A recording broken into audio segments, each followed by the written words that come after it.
Before diving into this incredible story, consider subscribing to the channel and hitting the bell. Every story here has something to say, and you won't want to miss a single one. Rich racist humiliated a black waiter at a wedding, but bitterly regretted it. In Chicago, the evening promised to be unforgettable.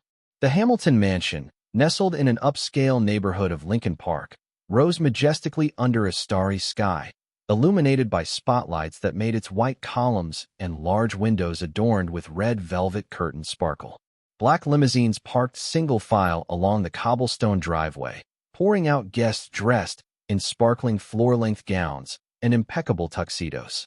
Inside, the atmosphere was charged with a refined and slightly pretentious energy.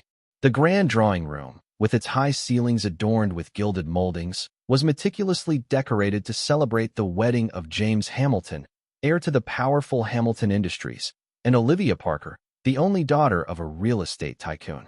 The walls were covered with ivory drapes and bouquets of white roses, while crystal chandeliers suspended from the ceiling cast a soft, brilliant light on the crisp white linen tablecloths. Every detail exuded opulence and craftsmanship. Fine china, sterling silver flatware, and diamond-cut glasses. Among the 20 or so waiters, all impeccably dressed in black jackets and white shirts, Marcus Turner stood out for his natural calm and understated elegance. At 32, Marcus was an imposing man, his smooth, dark skin contrasting with the black uniform, his brown eyes deeply attentive to every movement around him. 10 years of experience in the event industry had trained him to handle pressure, anticipate the needs of even the most demanding clients, and remain invisible, or at least, that's what he thought, behind a professional smile. For weeks, Marcus had been meticulously planning this wedding, coordinating the kitchen, service, and decoration teams. Yet he knew that to many guests, he was just another face, a mere servant of an elite he wasn't meant to be a part of. As soon as he entered the great hall, a shiver ran down his spine. He encountered the pointed stares and whispers of some of the guests, the men seated at the head table.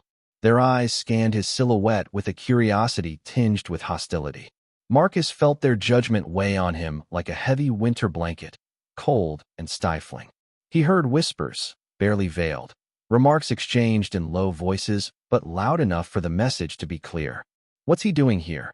Do you think he's really going to stay discreet? He mustn't touch our things. They laughed softly, believing themselves safe behind their wealth and silent racism.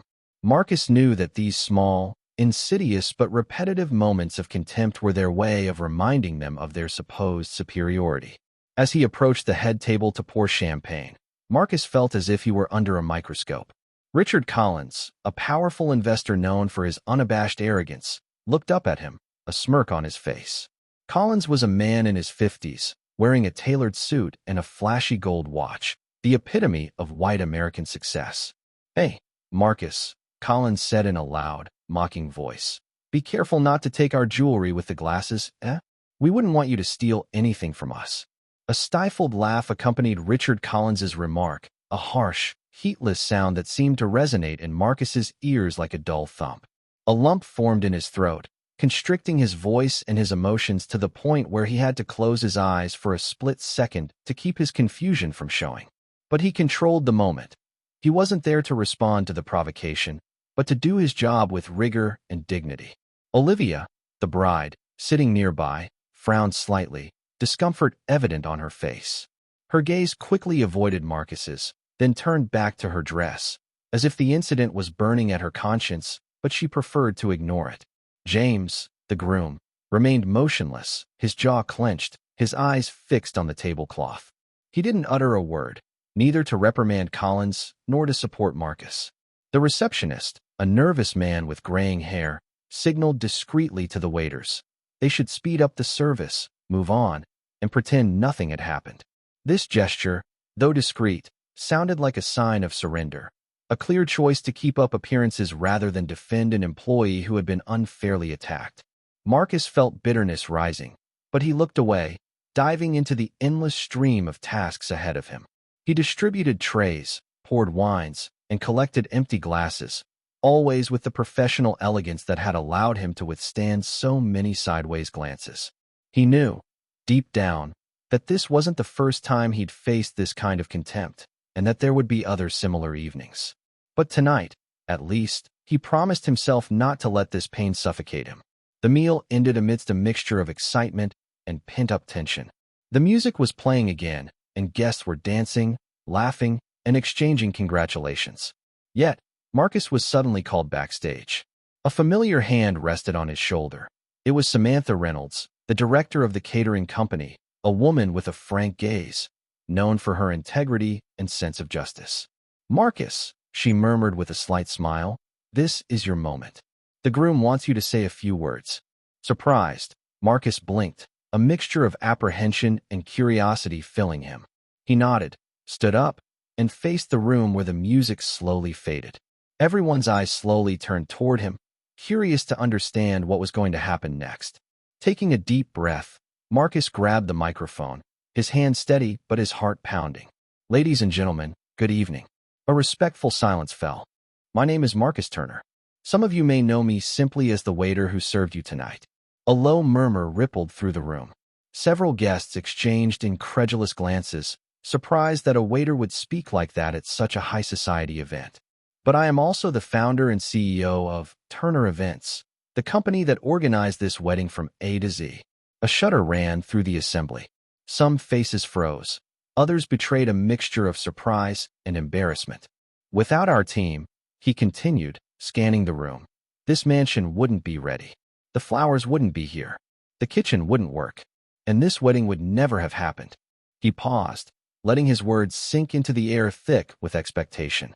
"I just wanted to remind you that, regardless of your status, your wealth, or the color of your skin, respect is a universal value." He lowered his head slightly, before looking up again, determined. "And this respect begins by recognizing the value of others, even those we believe to be invisible."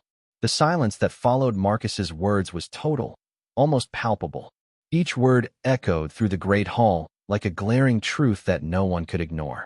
The murmur of music, the conversations, everything seemed suspended on this voice that had shattered the invisible codes of a supposedly perfect evening. Richard Collins, usually so self-assured, suddenly felt himself flushing to the roots of his hair. His face flushed crimson, his shifty gaze desperately searching for an escape. He looked down, unable to face the intensity of the moment. His arrogance was gone in an instant, replaced by a shame he couldn't hide. Nearby, James and Olivia exchanged an embarrassed glance, looking taken aback.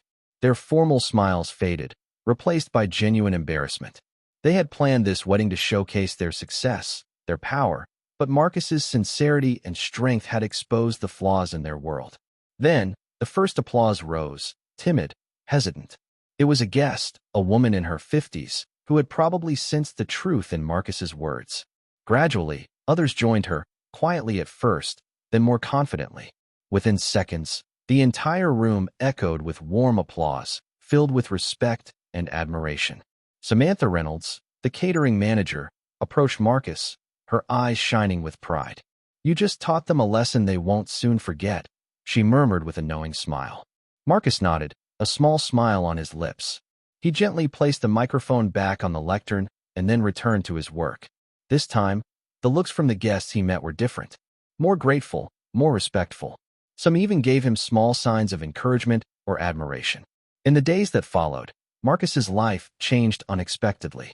Several wedding guests, including Richard Collins himself, contacted him. "Mr. Turner," Collins said in a sober message, "I would like to apologize for my inappropriate behavior at the reception. Your intervention was necessary, and I would like to discuss a possible collaboration with Turner Events for our future events." More messages poured in from people eager to work with him, impressed by his dignity, professionalism, and strength of character. What had begun as a cruel and unjust humiliation had turned into a dignified victory, a silent but powerful revenge. Marcus Turner was never invisible again. Her name, her voice, and her work were now respected and recognized, beyond prejudice and biased views. And this recognition opened new doors for her, proof that inner strength and perseverance could overcome the highest barriers.